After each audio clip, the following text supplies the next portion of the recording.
আসসালামু আলাইকুম। আলহামদুলিল্লাহ। কয়েক ঘন্টা একাধারে নফল ইবাদতের সওয়াব লাভের হামদ বা আমল, এই আমলের ফজিলতটি জেনে নেওয়া যাক। যে ব্যক্তি এই কালিমাগুলো 3 বার পাঠ করবে, আল্লাহ তাআলা তার আমলনামায় লাগাতার কয়েক ঘন্টা ইবাদতের সওয়াব লিখে দিবেন। হযরত জুয়াইরিয়া রাদিয়াল্লাহু তাআলা আনহু বর্ণনা করেন, রাসূল সাল্লাল্লাহু আলাইহি ওয়াসাল্লাম ফজরের সময় আমার ঘর হতে বের হলেন। তখন আমি বিছানায় বসে তাসবিহ তাহলিল পড়ছিলাম। তিনি চারটের নামাজ আদায় করে এসে আমাকে ওই অবস্থায় বসা দেখতে পেয়ে জিজ্ঞেস করলেন, আমি তোমাকে যে অবস্থায় রেখে গিয়েছিলাম এখনো তুমি সেই অবস্থায়ই আছো? আমি বললাম, হ্যাঁ।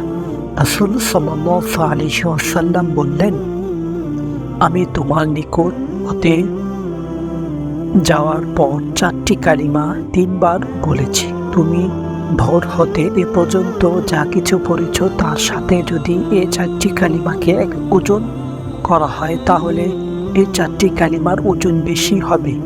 কালিমা 4টি হচ্ছে সুবহানাল্লাহি ওয়া বিহামদিহি আদাদা খালকিহি ওয়া রিদা নাফসিহি ওয়া জিনাতা আরশিহি ওয়া মিদাদা কালিমাতিহি। আপনারা যারা আরবি পড়তে না পারেন তারা বাংলাটা মুখস্থ করে নেবেন।